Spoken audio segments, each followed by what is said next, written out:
Listen close, because what follows is intended not as gentle counsel, but as a thunderous call to awaken. You are not drifting through existence by accident. There is a blueprint.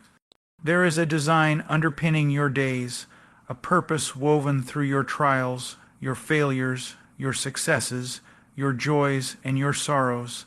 And this design is not yours to sidestep.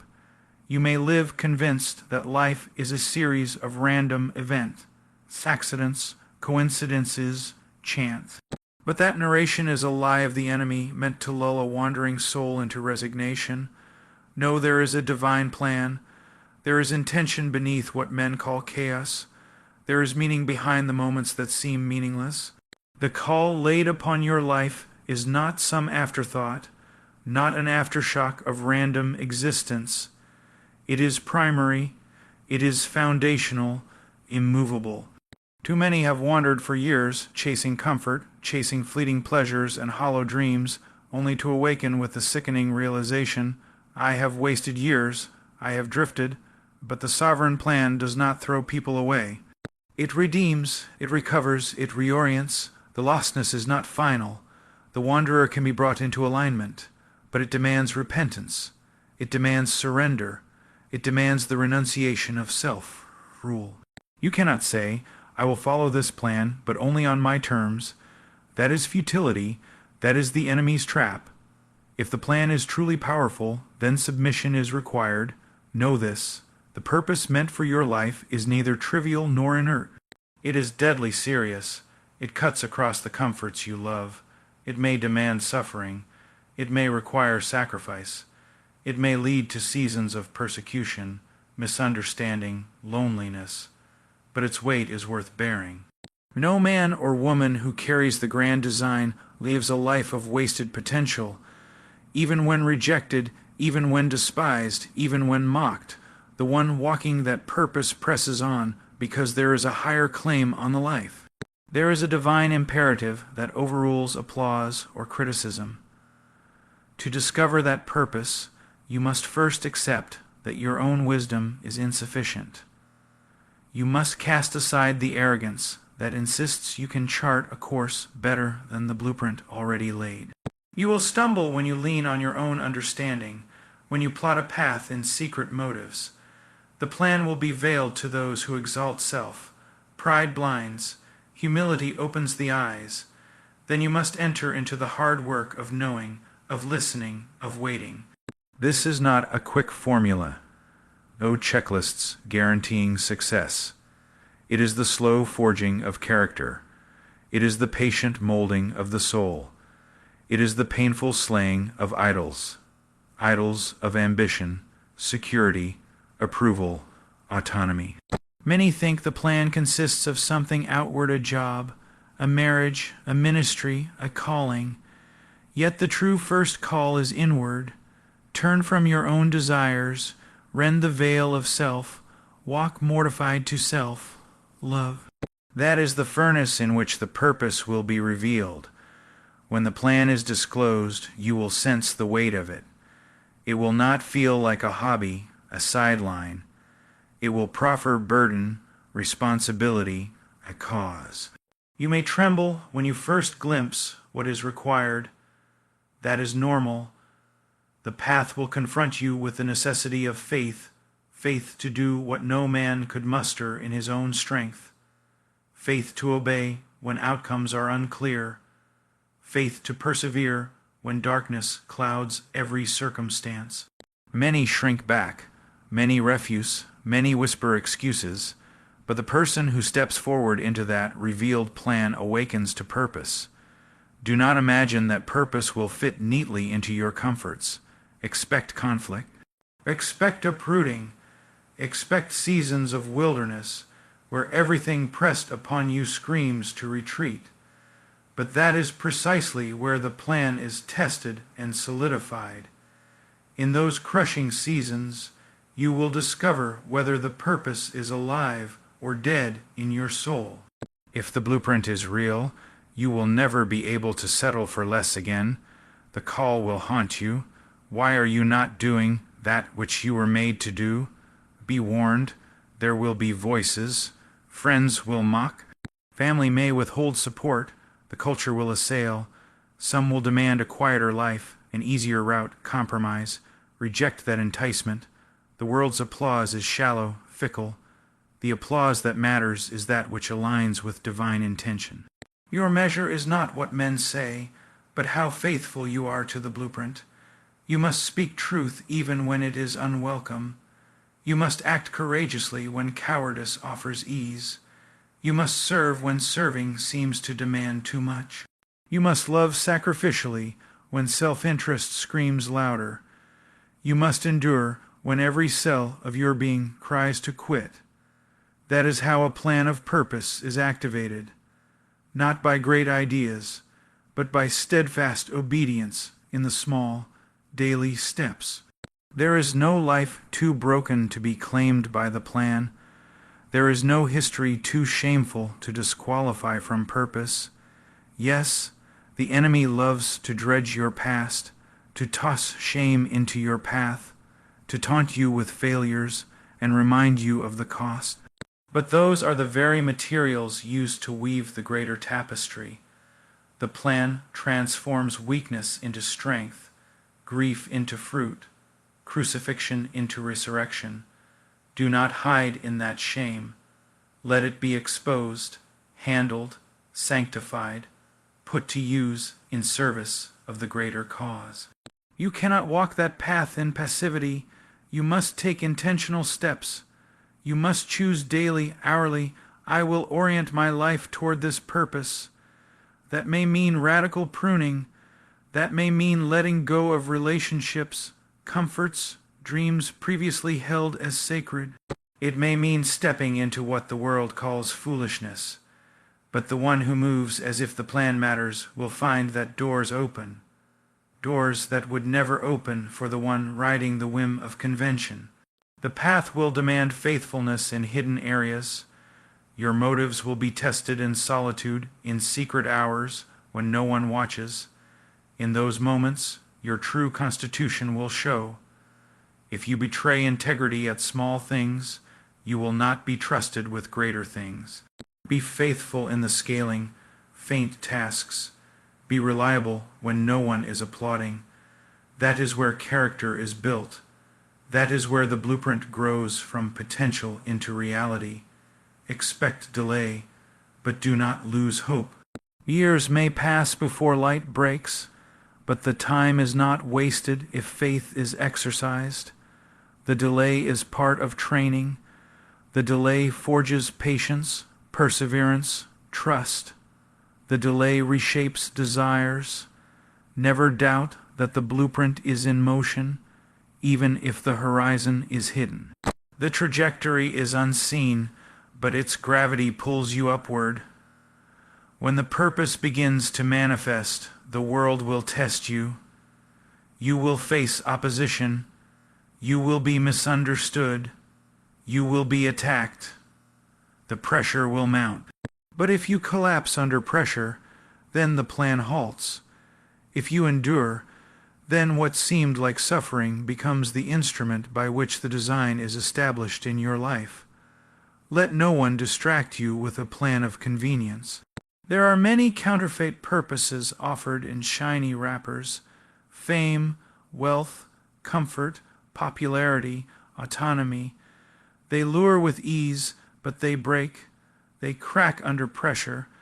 They crumble before death. The authentic plan will bear the weight of eternity. The counterfeit will fade. You must guard against pride even in success. When the purpose advances, do not begin to believe that you caused it. Do not boast. Do not inflate. Always remember the glass from which the water flows, the source beyond yourself. Let humility be your companion as purpose moves through you. Let gratitude saturate every victory. Let love be your compass, and let your life be a testimony not of what you achieved, but of what was done through you when you surrendered. Let the blueprint not become a pedestal for your ego, but a canvas for the transformative work of grace.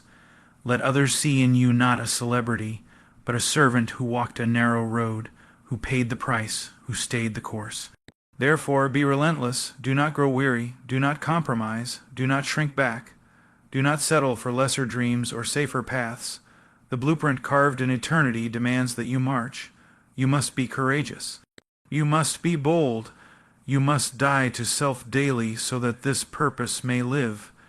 If that means walking through valley after valley, through shadows thick and dark, then walk. If that means bearing the cross of rejection, loss, affliction, then bear. If that means being misunderstood, maligned, ignored, then endure. You are worth that fight. This life is worth that fight. The purpose awaiting you is worth every tear, every struggle, every broken moment. Do not resign yourself to a mediocre existence. Do not whisper to your soul that comfort is ultimate.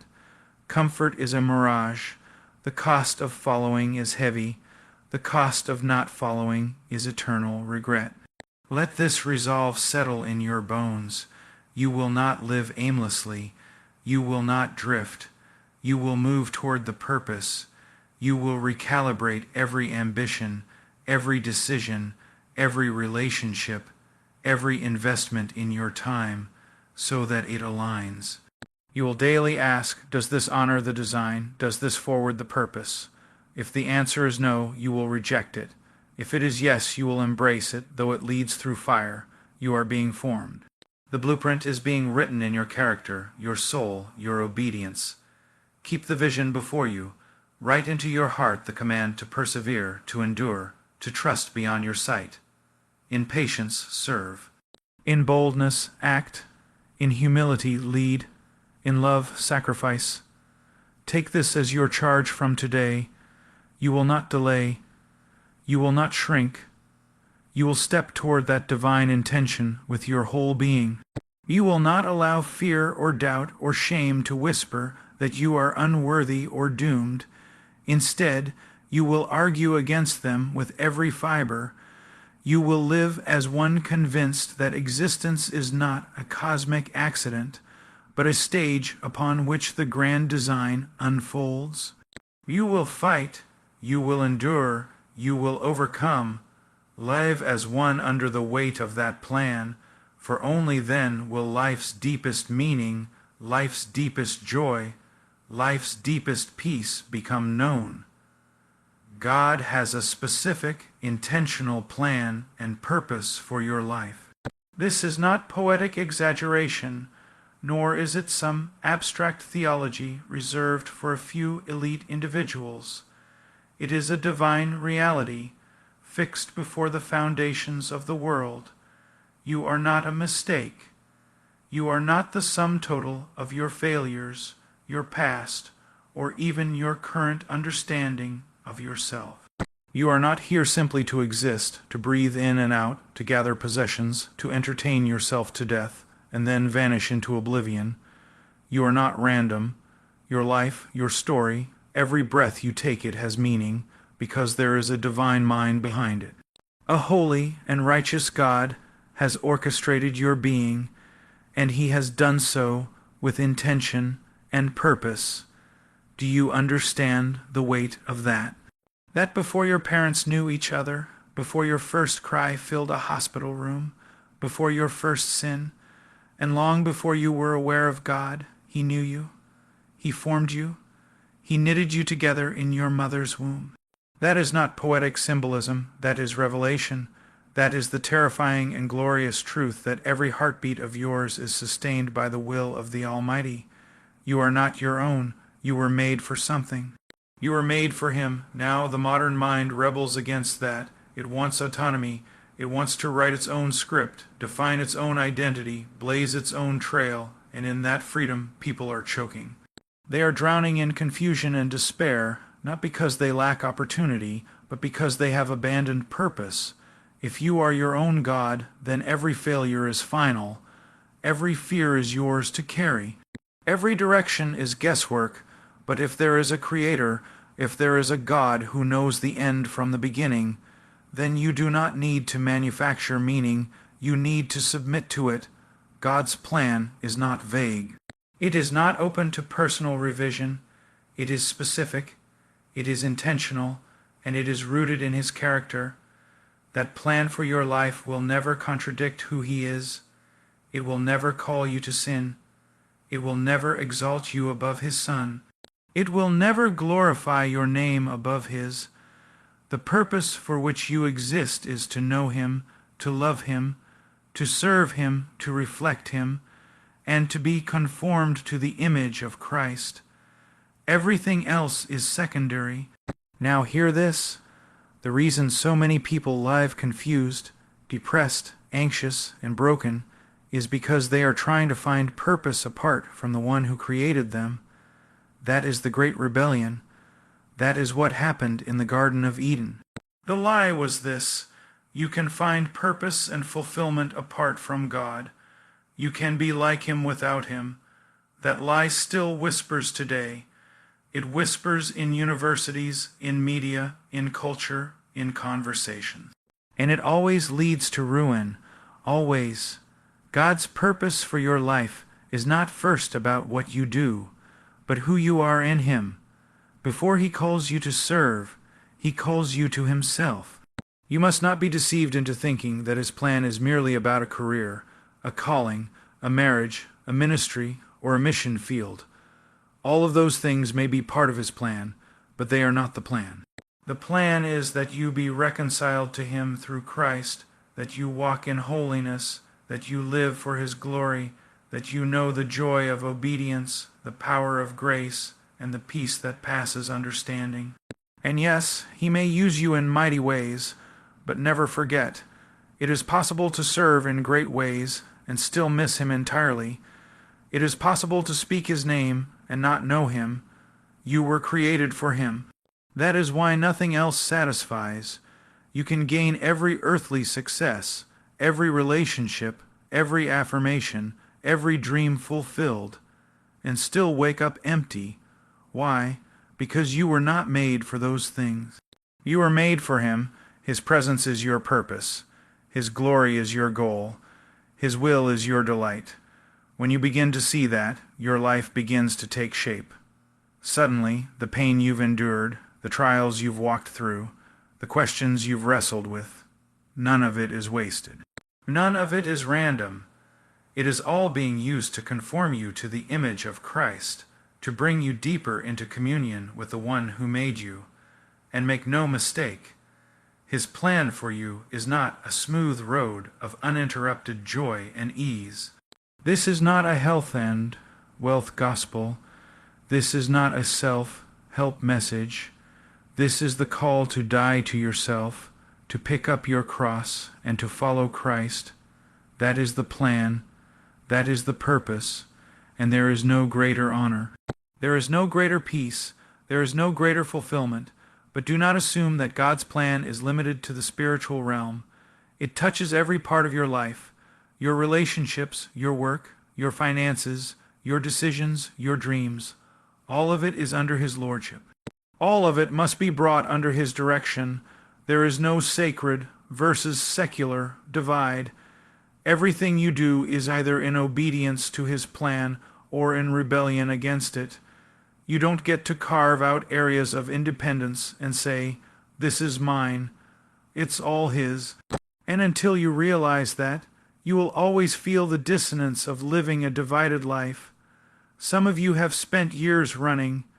You've known deep in your heart that God was calling you, that there was something more. And yet you resisted. You made excuses. You buried the conviction under busyness, entertainment, or sin. You told yourself, "I'm not qualified. I'm too broken. I'll do it later. Maybe I missed my chance." And the enemy rejoiced in your delay. But God is patient. He is long, suffering, and even now he is calling you again, not because he needs you, but because he wants you. Not because you have something impressive to offer, but because he delights in using the weak, the broken, the overlooked, to display his glory. There is no one too far gone. There is no past he cannot redeem. There is no deed where he cannot use. But hear this, the longer you wait, the more you resist, the more you harden your heart. the more you rob yourself of the joy of living in His plan. You can spend your life building a kingdom that will burn, or you can invest your life in something eternal. Choose wisely. Some of you are waiting for a sign. You say, God, show me your plan. And what you mean is, God, tell me exactly what job to take, what city to live in, what step to take next. But often, the plan is not revealed in detail. It is walked out in faith. You obey today. You trust Him now. You follow His word, and as you do, He leads you. The lamp to your feet is not a spotlight to your future. It is a lamp, one step at a time, one act of obedience at a time. That is how you walk in His plan. Stop chasing clarity more than you chase obedience. Clarity is often the reward of obedience, not the prerequisite. Too many people are paralyzed, waiting for a word, when God has already spoken. His plan for your life is found in His word. Read it, know it, obey it. If you are ignoring the clear commands of Scripture, do not expect further direction. Why would God give more light to someone who is already ignoring the light they have? You must be willing to let go of your own plans. That is the hardest part for most, because we grow attached. We have dreams, we have expectations, we have timelines, and when God's plan seems to collide with ours, we are tempted to doubt His goodness. But His ways are higher, His thoughts are deeper, His love is greater, and His plan is better, always. Look at the saints of old, Abraham, called to leave everything familiar and walk into the unknown. Joseph, betrayed and imprisoned before being elevated. Moses, called from obscurity to lead a nation. David, anointed as king but chased through caves. Paul, a brilliant man reduced to chains and stonings and beatings. None of them lived easy lives, but all of them walked in divine purpose, and none of them regretted it, because the presence of God is better than the absence of pain. His plan may break you before it builds you. But what it builds cannot be shaken. If you belong to Him, then you are called. And if you are called, then you are chosen for something more than survival. You are chosen to display His glory in the world, to reflect the beauty of holiness, to proclaim His gospel with your life and lips. You are chosen to suffer well, to love deeply, to endure faithfully. You are chosen to stand when others fall, to speak when others are silent, to run the race with perseverance. And the plan is not just about you. It is bigger than you. You are one thread in a tapestry that spans generations. What you do matters. Your obedience matters. Your faithfulness in the mundane matters. Because the God who sees in secret is the one who rewards openly, there will be days when the plan feels hidden. There will be seasons when you doubt, when the silence feels louder than the calling. But those are not signs that the plan has vanished. They are invitations to trust deeper. The plan has not failed. The purpose has not changed. You are still in His hand. So what will you do with this knowledge? Will you keep wandering, keep chasing hollow dreams, keep trying to build a life on sand? Or will you surrender, fully, finally, completely, to the one who made you, who knows you